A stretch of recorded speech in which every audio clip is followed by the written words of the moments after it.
Turto turėjimas ir vidinis pasitenkinimas nėra tapatus dalykai. Jis neišplaukia vienas iš kito. Kai kada žmonėms atrodo, kad jiems trūksta laiko, kad pasimėgauti, ar ne? Vat jeigu jo būtų užtekę, aš tikrai galėčiau turėti laimingą gyvenimą, bet mokytojas sako atvirkščiai, reiškia, nelaikė problema yra. Net jeigu tu laiko turėtum tiek, kiek tu užsimanai, tai nieko neįspręstų. Problema yra mūsų santykė su to, ko mes turime, o ne tai, kad per mažai laiko mums yra skirta nugyventi.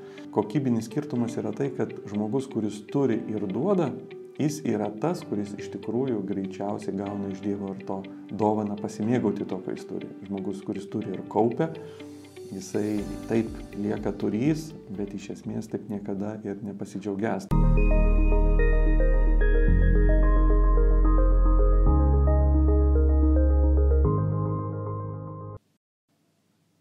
Sveiki, mėlyjei, čia laida Biblijos slėpiniai. Džiaugiuosi, kad prisijungėte prie apologetika.lt kanalo. Aš jo kūrėjas Laurynas Jacevičius kartu su Vytauto Didžiojo universiteto docentu Pauliumi Čerka aptarinėjame mokytojo knygą. Sveiki, Pauliau. Sveiki.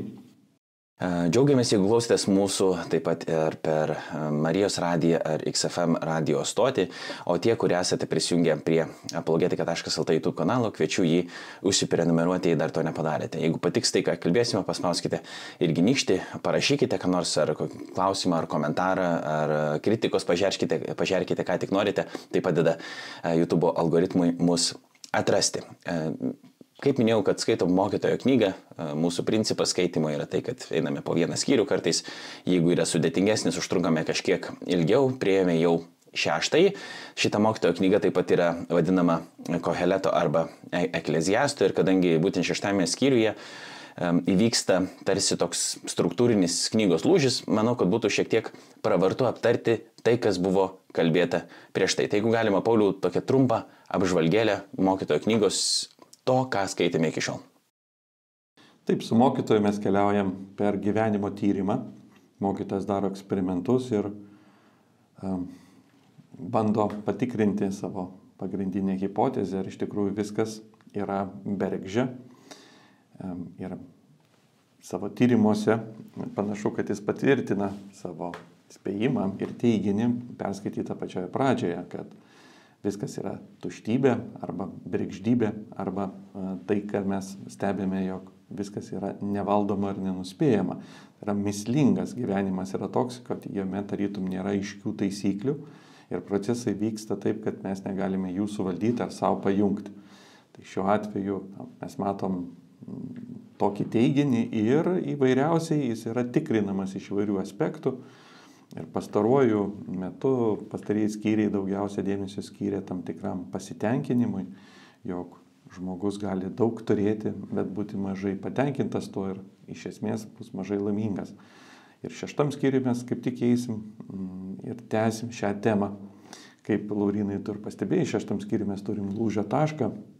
Galima pasakyti, kad nuo 10 eilutės mes perėsim į, galima sakyti, į antrąją dalį knygos, kuomet jo gyvenimo tyrimai baigsis ir prasidės išvadų dalis, kurios arba kažkaip tai patvirtins jo pagrindinę tezę, ar su ja sutaps ar ne. Ir Biblijos tyrėjai kaip tik pastebi, kad pirmoji knygoje dalyje mes randam vienus teksto atsikartojimus, o antroji dalyje kitus.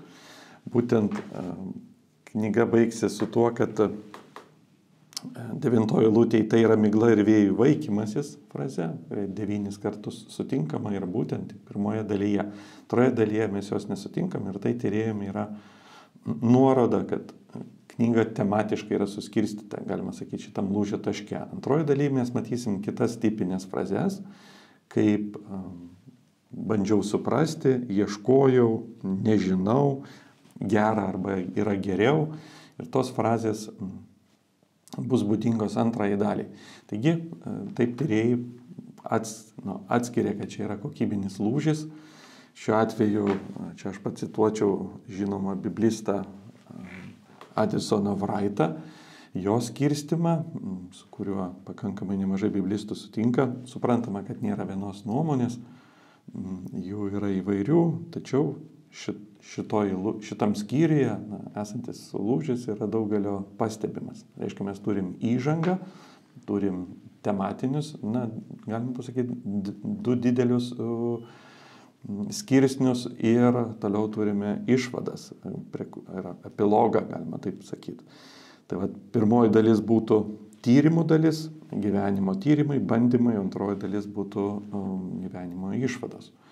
Arba iš tų tyrimų išplaukiančios išvados. Tai kaip gyventi, jeigu gyvenimas yra toks nevaldomas. Tai trumpai tiek. Dar būtų galima tikriausiai prisiminti tai, kad šita knyga, joje mes girdime du balsus, tai yra autoriaus ir mokytojo. Ir bent jau kiek pradžioje kalbėjome, tai mokytojo balsas yra tarsi proto balsas, autorius daugiau atspindi tikėjimo balsą ir po to dar autorius prabils knygos pabaigoje, darys savo jau apibendrinimą po mokytojo apibendrinimo ar išvadų, jeigu taip galėtumėm pasakyti. Ir kitas dalykas, kuris galbūt yra svarbus, apie ką jau pradėjot kalbėti, ką tik tai yra apie knygos skirstimą. Be abejo, mes sakom, kad lūžis vyksta 6 skyriaus 9-10 eilutėj, bet kai šita knyga buvo surašyta, tai nei skyrių buvo, nei eilučių buvo ir apskritai Biblija kaip tokia, sakykime, knygų rinkinys pirmiausia neturėjo tokio skirstimo, kuris yra mums įprastas dabar. Tai galbūt kai kuriem būtų įdomu sužinoti, kada tas skirstimas prasidėjo ir kodėl jisai tai prasidėjo ir ar visur jis yra vienodas. Taip, iš tikrųjų, Biblijos tekstas, kurį mes šiandien turim prieš savo akis ir prie esame įpratęs, toks nebuvo pačioj pradžiai. Ir kartais mums tai sunku įsivaizduoti, dažnai mes įsivaizduojam, kad jis taip turėtų būti skirstomas ir mums atrodo neįprasta biblistų, sakykime, siūlomi kiti variantai, kurie paprastai būna įsigilinus į tematinius elementus teksto, skirstant skirtingas aspektais ir nebūtinai tie skirstimai būtų ten, kur yra mūsų įprasti skyriai. O istoriškai Biblijos tekstas buvo pradėtas skirstyti, iš pradžių ne tiek eilutėmis ir numeriukais, kuriuos mes turime, bet labiau skirsniais, kurie buvo pritaikyti skaitimui, kai jau tai buvo skaitomas bendruomenėse tekstas, natūralu, reikėjo jį adaptuoti ir parinkti tam tikrus skaitinius tam tikrom dienom. Tai įvairūs tokio pobūdžio skirstimai buvo pirmieji Biblijos skirstimai ir jie atsirado pakankamai anksti, 4 amžiuje jau yra įvairaus pobūdžio skirstimai. Bet jie nėra tokie, kuriuos mes dabar matom. Tai, kas yra pasiekę mus, yra, galima pasakyti, nuo 13 iki 16 amžiaus įvykęs procesas, labiau susijęs su Biblijos spausdinimu, kuomet atsirado poreikis tikslinti, numeruoti eilutės. Ir praktiškai 16 amžiui susiformavo tai, ką mes dabar turime. Nors buvo siūloma įvairių variantų, ne visi prigijo. Tas, kuris prigijo, iš tikrųjų išplito ir mes prie esam pripratę. Bet reikia pasakyti, kad būna ir Biblijos leidimai, kurie vėlgi atsisako šito skirstimo ir bando grįžti prie tarytum tos knygos būvio, kokia jinai buvo pačiai pradžioje, arba kaip autorius ją rašė. Nes autorius rašydamas nežinojo, kad jinai pavirsi tokias eilutes. Tos eilutės labiau yra reikalingos duoti mums nuorodas ir dirbti su tekstu, tačiau kartais jos ne visai tiksliai suskirsto patį tekstą. Jos daugiau yra techninė informacija. Beje, turbūt klausytojai gal prisimena, kai Morkaus berods Evangelijai Kristus kalba ir cituoja penkiaknygiai, sako, knygoje apie degantį krūmą arba rytinyje apie degantį krūmą. Tai mes matom, tuo metu neišėjo pacituoti skyriaus ir eilutės, tai buvo daugiau tam tikro rytinio užvadinimas su degančiu krūmu ir toks buvo tuo metu nuoroda į knygos dalį. Šiandien mes galim labai tiksliai pacituoti eilutę, nes jos beveik visos yra sunumeruotos sakinio tikslumu. Toks būtų trumpa apžvalga. Pabandom tikriausiai tada paskaityti kažkiek teksto ir jo aptarti. Tai 6 skyrius nuo 1 eilutės. Ir kitą blogį labai slegiantį žmogų mačiau pasaulyje. Kartais Dievas suteikia žmogui tiek turtų, nuosavybės ir garbės, kad jam netrūksta nieko, ko jis trokšta. Tačiau Dievas neleidžia jam iš to patirti malonumo. Vietoj jo iš to patiria malonumą svetimas žmogus. tai irgi migla ir skaudus blogis. Net jeigu žmogui gimtų 100 vaikų ir jis gyventų daug metų, sulauktų senyvo amžiaus, bet pats savo turtais įkisuotis nepasinaudotų, man atrodo, kad negyvas kūdikis būtų už jį laimingesnis. Nors jis tik kaip migla ateina ir į tamsą išeina, nors jo vardą dengia tamsa ir jis neturi kapo, nors jis niekada nematė saulės ir nieko nepažino, vis vien negyvas gimęs kūdikis ilsisi ramiau už aną. Net jeigu žmogus ir 2 po 1000 metų gyventų, bet nerastų pasitenkinimo, tai argi abu jie neina į vieną ir tą pačią vietą. Iš tiesų temos kartojasi, jau buvo kalbėta irgi apie tai, kad yra didelis blogis nepasinaudoti tuo, ką užgyvenai ir jeigu kažkam kitam tai atitenka. Taip pat ir buvo kalbėta apie kapą kaip paskutinę tokią vietą, į kurią patenka ne tik žmogus, bet ir gyvūnas miršta ir iš principo į tą pasaulį išeina, bet net sunku tai pavadinti tikriausiai, nes mes diskutavom praėjusią kartą, ar mokytojas pats tiki pomirtiniu gyvenimu ir jis turi tokią perspektyvą. Ir jūs sakėt, kad jisai, kadangi yra proto balsas, protas daugiau nemato, jis negali tokio pažinimo turėti, bet tai nereiškia, kad, kad Biblija mokytų, pavyzdžiui, kad pomirtinio gyvenimo nėra ir kad tokia būtų knygos idėja. Čia taip mokytojas sako, vadovaudamasis to, ką jis patyrė ir visiškai savo protu, jam taip atrodo. Ne? Ir po to galima su juo kažkaip polemizuoti ar žiūrėti ir autorius taip pat galiausiai apibendrins, aptars, darys kažkokias išvadas, bet pabandykim galbūt sustoti ties ta vieta, kuri čia matyt, man taip atrodo, yra esminė, kad vertindamas tą gėrį ar laimę, kurią žmogus trokšta patirti, ir tai yra geras dalykas, jis sako, kad netgi nebūtis arba mirtis yra geriau už nepasinaudojimą to gyvenimo triūso vaisiais. Tai geriau apskritai netriūsti, net negimti, neturėti tos gyvenimo dovanos, negu kad visą gyvenimą triūsti ir nerasti tame pasitenkinimo ir laimės. Kaip reikėtų šitą vietą suprasti? Ir tai nėra kažkoks pernelyg pesimistinis požiūris, kad tarsi vienintelis džiaugsmas gimimo būtų tada, jeigu tu sugebėsi iš tikrųjų gyventi laimingą gyvenimą. Ir jeigu esi kažkiek nelaimingas, tai gal geriau ir būtum negimęs. Galbūt tas, Laurinai, tavo savoka kažkiek nelaimingas. Čia jis kalba apie tam tikrą pasitenkinimą ir jisai vis tik kritikuoja tuos, kurie turi labai daug. Ir tarytum mes įsivaizduotume, kad jie yra labai laimingi. Būtent šitą klasę jis kritikuoja žmonių.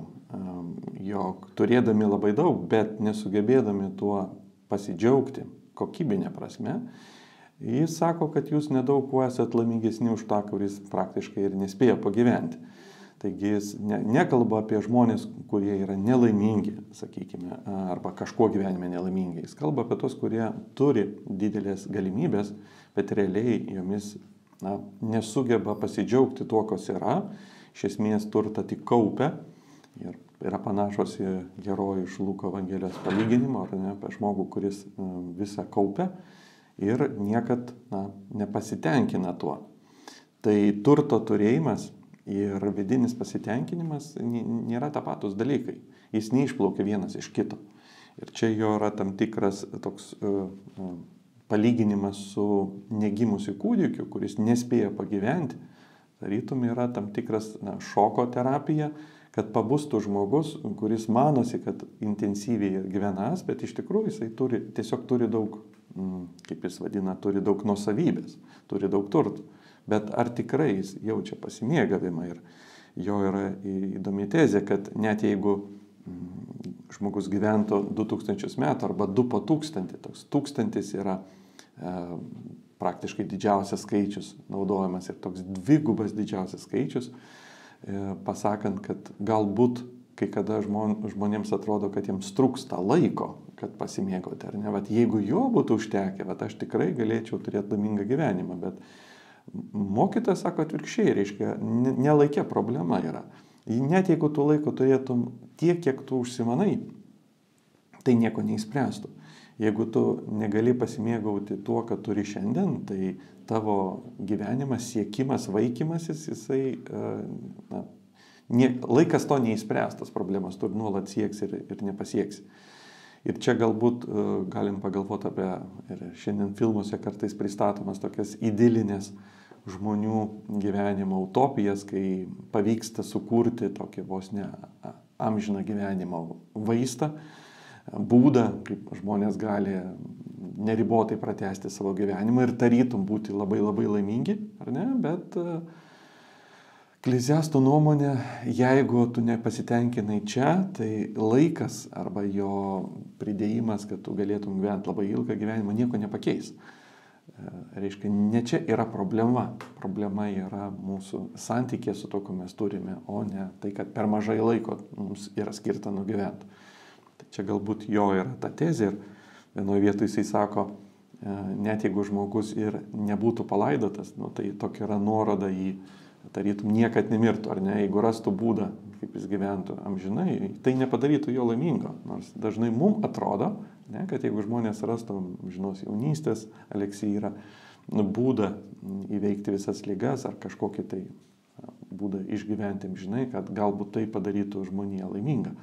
Na, vat, mokytojas sako, ne. Papildomas laikas nieko nepakeistų. Dar yra tokia įdomi vieta, antroji eilutė, kur rašoma, kad net jei Dievas suteiktų jam to ir ano, ko jis trokšta, tačiau Dievas neleidžia jam iš to patirti malonumo. Kaip čia dabar reikėtų šitą vietą suprasti? Tarsi gal žmogus pats ir norėtų patirti malonumo iš to, ką jisai turi, bet čia yra tokia formuluotė pavartota, kad Dievas neleidžia. Ir kažkiek esame apie tai jau kalbėję, bet vis tiek būtų įdomu sustoti prie tos minties, koks tada yra tas santykis galbūt to paties žmogaus sugebėjimo pasidžiaugti tuo gyvenimu ir tuo, kas yra Dievo dovana. Kartais ir mes kalbam, kad, žinom, pavyzdžiui, iš Naujojo Testamento, kad tikėjimas yra Dievo dovana. Ir irgi tada pradedam svarstyti apie tai, tai aš galiu turėti tą tikėjimą, ar man jisai turi duoti, ar kažkokia yra tarp jų sąsaja ir sąjunga. Tai čia kažkas tokio panašaus. Irgi ar aš sugebu tada džiaugtis tuo gyvenimu ir man užtenka tų patarimų, ar vis dėlto tai yra Dievo dovana, ar vienas kitam neprieštarauja. Jo, vienas kitam neprieštarauja. Tai yra Dievo dovana, tačiau tos dovanos galima trokšti. Ir tam tikrą prasme suvokti savo priklausomybę nuo tos dovanos. Tai yra svarbi dalis ir jinai atsakinga mum. Ir prieš tai 5 skyriuje mes iš tikrųjų, Laurinai, baigiam tais žodžiais, jog Dievas gali suteikti vienam žmogui turto ar nuosavybės, tačiau jis taip pat leidžia jiems jais ir mėgautis. Kita vertus, čia mes matom kitą situaciją, kai žmogus turi turto, bet nesimėgauja juo. Koks skirtumas yra? Tarytum atrodo, Dievas leidžia ar neleidžia, problema gal jame, bet iš tikrųjų tai nėra toks piknaudžiaujantis Dievo sprendimas, kad vieniems jis tai duoda, kitiems ne, tarytum be jokio motyvo. Tai greičiau mes atsakymą randam įsigilinę į tą patį Luko 12 skyriaus turtuolio istoriją, jog jis turėjo daug turto, bet niekada jo nesimėgavo. Nuolat svajojo, kad galbūt ateis ta diena, kai jis tar savo sielai ilsėkis, bet ta diena taip ir neatėjo. Ir gaunasi jo gyvenimas praėjo turint daug turto, bet tuo pačiu ir nesimėgaujant jo, nesustojant. O priežastis yra ta, kad jis nuolat kalbėdavo savo su savim. Jis nuolat turtą kaupė, jis niekada juo nesidalino. Kokybinis skirtumas yra tai, kad žmogus, kuris turi ir duoda, jis yra tas, kuris iš tikrųjų greičiausiai gauna iš Dievo ir to dovaną pasimėgauti to, ką jis turi. Žmogus, kuris turi ir kaupia, jisai taip lieka turys, bet iš esmės taip niekada ir nepasidžiaugęs. Tai šiuo atveju džiaugsmas ateina ne tik iš turėjimo, bet ir dalinimosi, kas ir yra Dievo įdėta į šį gyvenimą kaip tam tikrą logiką, kad turintis dalintųsi ir dalinantis mes iš tikrųjų patiriam tą Dievo dovaną pasidžiaugimo tuo, ko mes turime ir to, ko mes darome. Dar panašu, kad susiduria čia tarsi du tokie mentalitetai, tai apstybės ir stygiaus, kad vienas, kuris gali turėti labai daug, bet jam vis tiek labai atrodo, kad trūksta ir jis net nesugeba pasidžiaugti tuo, ką turi, nors turi, sakykime, objektyviai žvelgiant, lyginant su kitais tikrai daug. Ir gali būti kitas, kuris turi sąlyginai nedaug, bet jis sugeba to džiaugtis, jis gali džiaugtis vien dėl to, kad turi gyvybę. Aš atsimenu, jūs kažkada Salčeker konferencijoje kalbėjote irgi apie tai, kad svarbu, kad ta gyvybės dovana, pati gyvybė, gyvastis yra jau toks kaip ir pakankama priežastis džiaugtis. Nežinau tiksliai, nebeatsimenu, kokia buvo tai formuluoti, bet kad tai yra svarbiausias dalykas, ne? Jo, iš tikrųjų šita mintis yra, mes sutiksim ją mūsų mokytojo knygoje. Jisai sako, kad gyva šuo yra geriau už negyvą liūtą. Ne? Kad yra daug dalykų, kurie yra labai vertingi, bet jie mūsų yra nepastebėti ir neįvertinti. Ir jeigu mes iš naujo pažiūrime, kiek mes turime ir ką mes turime, paaiškės, kad mes ne tik turtus turim, ne tik nusavybę, daugelio kitų, netgi svarbesnių ir brangesnių dalykų ir atsiranda pagrindas džiaugtis, kad tu tai turi, tu gali to mėgautis. Ir čia ir yra pagrindinė idėja, kad pasitenkinimas nepriklauso nuo turto gausos. O jis ir yra vidinė ta gyvenimo kokybė. Žmogus viduje yra gali būti laimingesnis arba priešingai, labai nelaimingas. Ir jeigu mes net ir žinome, kiek žmogus turi pinigų sąskaitoj, tai nėra atsakymas, ar mes jį rasim pasitenkinusi gyvenimu. Tai vat mokytojas ir ieško tų klausimų, svarsto ir jis galvoja, kad jeigu žmogus turi labai daug, bet neranda to pasitenkinimo, tai ar verta. Kitaip tariant, buvo dėl to taip plėšytis, jeigu už to neslypi tai, ko tu siekėjai. Taip pat tie svarstymai, jie yra svarbus, būtina susimastyti, staptelti ir pažiūrėti, vardan ko aš tai sakau, ar tai tikrai padarys mane pasitenkinusi labiau. Ir šiuo atveju reklama dažnai yra paremta tuo, kad mus bando įtikinti, kad mums kažko trūksta iki laimės ir pastebėkit, kad reklamoje visada daiktų siūlo laimingi žmonės. Būtent tarytum kyla tokia asociacija, kad tie daiktai ir padaro jos laimingais ir kadangi mes iš esmės jau perkame nebe daiktą, o mes perkame tą laimę, kurią matome žmoguje siūlantį mums tą daiktą, manydami, kad būtent gal to daikto įgyjimas mane tokį ir padarys. Tai šiuo atveju tai yra ta ir prekyba laimė, nuolat siūloma, bet taip kaip horizontas, tu bėgi ir jo nepasiekė. Tai šiuo atveju jis ir kalba, kad turėjimas daiktų nepadaro tavęs pasitenkinusiu. Ir tai slypi kažkur kitur. Šiuo atveju mes suprantam, kad dalinimėse yra raktas, kad reikia dalintis tuo, ką turi ir tada yra ta Dievo dovana, jo mėgautis tuo, ką tu turi. Paskaitom dar porą eilučių. Nuo 7. Visi žmogaus triūso vaisiai tenka jo burnai, tačiau jo troškimas niekada nebūna patenkinamas. Tad kuo išmintingajam geriau negu kvailajam, kas iš to vargšui mokančiam gerai elgtis su žmonėmis. Geriau tai, ką akimis matai, negu tai, ką troškimu apčiuopi. Tai irgi migla ir vėjų vaikymasis. Perskaičius vieną iš eilučių, konkrečiai šitą sakinį, geriau tai, ką akimis matai, negu tai, ką troškimu apčiuopi, man iškart į galvą atėjo lietuviška patarlė. Nežinau, kiek jinai lietuviška. Žinote apie ką? Taip. Turiu omeny, kad geriau žvirblis rankoje negu briedis girioj. Ir čia kažkokia tokia ir panaši idėja išreiškiama, ar vis dėlto mokytojas kažką kitą nori pasakyti? Ne, praktiškai ta idėja ir yra, kad dalykus, kuriuos tu turi, tu juos gali matyti ir dalykus, kurių tu neturi, gali jų vaikytis. Ir šiuo atveju mažiau, bet tuo pasitenkinti turint yra kokybiškai geriau negu daugiau ir to nuolat vaikytis. Skirtumas yra tas vaikymasis, kuris tave sekina, ne? O turėjimas, jeigu tu pasitenkini tuo, ką matai, ar ne, yra tave tarytum suteikia tam tikrą vidinį pasitenkinimą arba džiaugsmą. Tai šiuo atveju čia tik išreikšta kitais žodžiais, bet idėja tikrai yra ta, kad tai, ką matai akimis, yra tai, kad tu turi gal ir mažai, bet tu tai turi. O tai, ko tu neturi, bet įsivaizduoji ir sieki, gali būti daug, bet būtent tas vaikymasis ir yra sekinantis momentas, nedarantis tavęs pasitenkinusiu. Ir įdomu, kad jis sako, kad iš tikrųjų mes gyvename tarytum dėl burnos, dėl savo poreikių, mūsų gyvenimiški, žemiški poreikiai mus veda įvairiausius užsiėmimus, reikalus, kad mes galėtume atsakyti, tačiau jie yra nepatenkinami iki galo. Kiek tu juos tenkintum, tu negali jų pasotinti, grinai per būdą, kai tu juos nori patenkinti. Reiškia, yra turbūt kitur šaknis, kaip mes juos galim rasti pasitenkinimą, ne per pasotinimo būdą, ar ne? Šiuo atveju kažkur atsakymas slypi ne ten. Tai įdomu, kad taip, mes poreikius turim, taip, jie mus veda į tam tikrus užsiėmimus ir gyvenimo kryptis, tačiau pasitenkinimas neateina per jų atliepimą, nes kiek tu jų atlieptų, atsiras naujų ir dažnai mums atrodo, kad jeigu aš tik turėčiau tą daiktą arba pasiekčiau tą, sakykime, gyvenimo etapą, įgyčiau kažkokias tai kvalifikacijas, jau tada man nieko daugiau nebereikėtų, bet kaip tik tu užlipi ant to naujo kalno, atsiveria naujas horizontas ir vėl pasirodo naujas viršukalnės. Tai šiuo atveju gaunasi, kad tas žaidimas niekada nesibaigia, jeigu jį taip žaisti. Ir 7 eilutėje rašoma, kad visi žmogaus triūso vaisiai tenka jo burniai, tačiau jo troškimas niekada nebūna patenkinamas. Susidarytų toks įspūdis, kad vis dėlto yra kažkoks tas troškimas, kuris yra tarsi legitimus ir jis gali būti patenkintas tik ne tais dalykais, kaip žmogui atrodo. Ir lyg ir C.S. Lewisas, ar kas dabar tiksliai nepamenu, yra pasakęs, kad žmogaus širdį yra Dievo formos skylė ir niekas kitas negali jos užpildyti.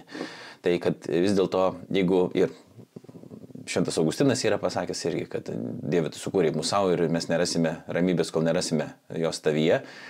Tai ar ir, sakykime, mokytojas šitos perspektyvos kaip ir neturi, ar ne? Tai ar galim sakyti, kad vis dėlto jinai yra numanoma ir mums reikia pakeisti savo sampratą to, ką mokytojas iš tikrųjų čia sako, ar vis dėlto jisai tiesiog bando nuraminti žmonės ir sakyti gerai, visi tie dalykai, kurių tu nori, jie tavęs iki galo nepatenkins, tai tiesiog pasitenkink tuo, ką turi.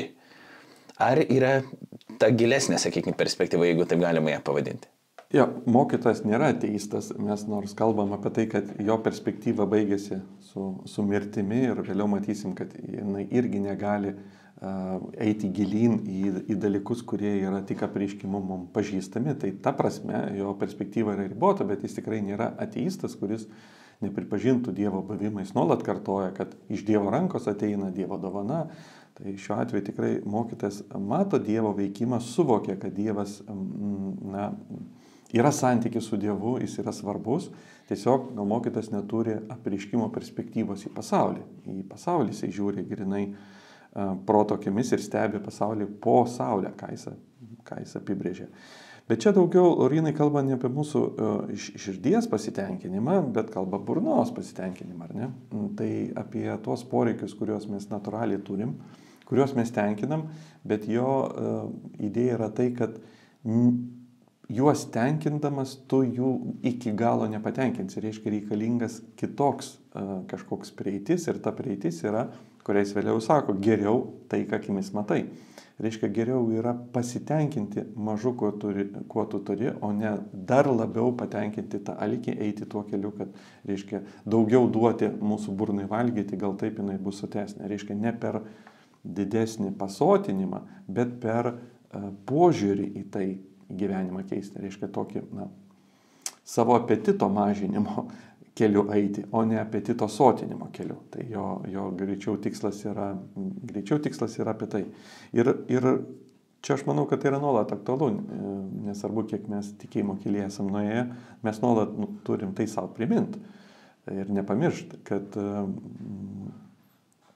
pasotinimas yra dirbant su savo apetitais, o ne su pasirūpinimu dar didesniais, sakykime, turtais. Ir kartais žmonės mano, kad Dievas parūpins tos turtus ir nuosavybę ir taip žmogus taps laimingas. Reiškia, jie atranda Dievą kaip būdą labiau pasotinti burną. Šiuo atveju Ekleziastas tada mus gydo nuo tokio požiūrio, jog su Dievu kelionėje mes nerandame to visagalio, kuris mus dar labiau aprūpintų. Kartais yra toks lūkestis. Priešingai, jisai mūsų išmoko pasitenkinti, galbūt kuklume ir mažume. Tai iš ten mes gauname jo dovaną turėti pasitenkinamumą, o ne dar didesnius, sakykime, nuosavybės ar turtus ar kitus dalykus. Tai yra aktualu mums. Baigiam skaityti skyrių nuo 10 eilutės. Kas tik įvyksta, tas jau seniai buvo numatyta ir žinoma, kad įvyks. Žmogus negali ginčyti su stipresniu už save. Dažnai juo daugiau žodžių, juo daugiau miglos. Tad kokia žmogui iš to nauda? Kas gali žinoti, kas geriausia žmogaus gyvenime per tas kelias jo gyvenimo dienas, kurios dingsta tarsi šešėlis? Arba kas gali pasakyti žmogui, kas bus po jo pasaulio? Minėtas lūžis 10 eilutėje. Kas tik įvyksta, tas jau seniai buvo numatyta ir žinoma, kad įvyks. Galėsim dar ir apie tą patį lūžį daugiau pakalbėti, nes pradžioje tik buvo apie tai užsiminta, bet žodis numatyti ar numatymas taip pat yra žinomas krikščioniškose ratuose iš teologijos kaip predestinacija ir daugiau tai vyksta šitos diskusijos apie numatymą Dievo ir žmogaus laisvą valią, kad Dievas yra numatęs, ar tai gali kažkaip pasikeisti, ar tada žmogus gali iš tikrųjų laisvai rinktis, ką nors, jeigu Dievas yra jau viską iš anksto nusprendęs. Dažniausiai tai vyksta Naujojo testamento kontekste ir konkrečiai, pavyzdžiui, laiško romiečiams aptarėme. Bet čia irgi yra šitas žodis, tik ne iki galo aiški pati idėja. Ar čia yra kažkas kalbama apie tą predestinaciją ir apie ją truputį galim galbūt ir padiskutuoti, ar tai yra apskritai aktualus klausimas, vadinkim taip, Senojo testamento konteksto žmogui. Predestinacijos klausimas yra gana sudėtingas. Ir dažniausiai, jeigu mes įžiūrim labai paviršutiniškai, mes galim prieiti prie kažkokio kraštutinumo. Jog arba Dievas viską valdo, žmogus nevaidina jokios rolės, arba priešingai, žmogus yra tas faktorius, nuo kurio viskas priklauso. Iš tikrųjų, krikščioniškas požiūris suderina Dievo laisvę ir žmogaus laisvę. Dievas yra laisvas ir tačiau valdo viską, nepažeisdamas žmogaus laisvės. Kaip tai yra įmanoma, nėra taip paprasta atsakyti. Tai nėra lengvai paaiškinamas dalykas. Ir teologai pateikė įvairių modelių, kaip galima suderinti tai būtų. Ir, kaip ir sakiau, nėra vieno modelio ir kadangi mes susidurėm su gilia Dievo išmintimi, natūralu, kad mes negalime jos išnagrinėti taip kaip kažkokio tai daikto, ar ne? Nes kalbam apie kažką, kas yra aukščiau nei mūsų pažinimas. Ir predestinacijos tema būtent ir predestinacijos sprendimai yra kylantis iš begalinės Dievo išminties. Todėl bet koks mūsų svarstymas yra tik tai kažkiek priartėjimas prie tos temos, bet nereikia turėti lūkestį, kad mes įveiksim šį galvosakį, kaip iš tikrųjų Dievas daro sprendimus savo begalinėje išmintyje. Apaštalas Paulius, kalbėdamas šią temą romiečiam laiške, jisai tarytum sušunka ir nustemba, o begalinė išmintyje, o jos gyliai, o jos turtai. Būtent ta nuostaba ir suvokimas, kad tu stovi prieš kažką labai didingo ir turėtų būti mūsų nuostata, kai mes kalbam šią sudėtingą temą, jinai yra ir Senajame testamente, galbūt ne taip aiškiai išreikšta kaip Naujajame. Naujajame mes turime tos paslapties, sakykime, apreiškimas pasiekė mus pilnatvėje, tiek, kiek žmonėms yra duota ir mes daug daugiau pamatome, ypatingai Kristaus asmenyje, Dievo plano modelį, kaip viskas buvo sugalvota būtent prieš pasaulio sukūrimą. Ir apaštalas Paulius savo laiškuose mini tą tokį išreiškimą prieš pasaulio sukūrimą. Natūralu, kad Ekleziastas jis negali įžvelgti proto akimis į Dievo planus, kurie būtų prieš pasaulio sukūrimą. Arba čia loginė prasme prieš, nelaikinė prasme prieš. Lygiai taip pat, kaip jis negali peržengti po mirties arba tos prisikėlimo vilties proto akimis, jis negali pamatyti ir tos pačios pradžios proto akimis. Jis mato ribotai, taigi tai yra jo požiūris, tam tikras teisingas, bet ribotas požiūris. Ir tai, ką jis mato, jau jisai sugeba pamatyti, kad gyvenimo procesai yra nulemti prieš tai buvusių ir turi tam tikrą, sakykime, ištakas nesusijusios su manimi čia ir dabar. Daug kas vyksta aplink mane ir mano gyvenime buvo priežastys slypi ne su manimi, ne su mano sprendimais.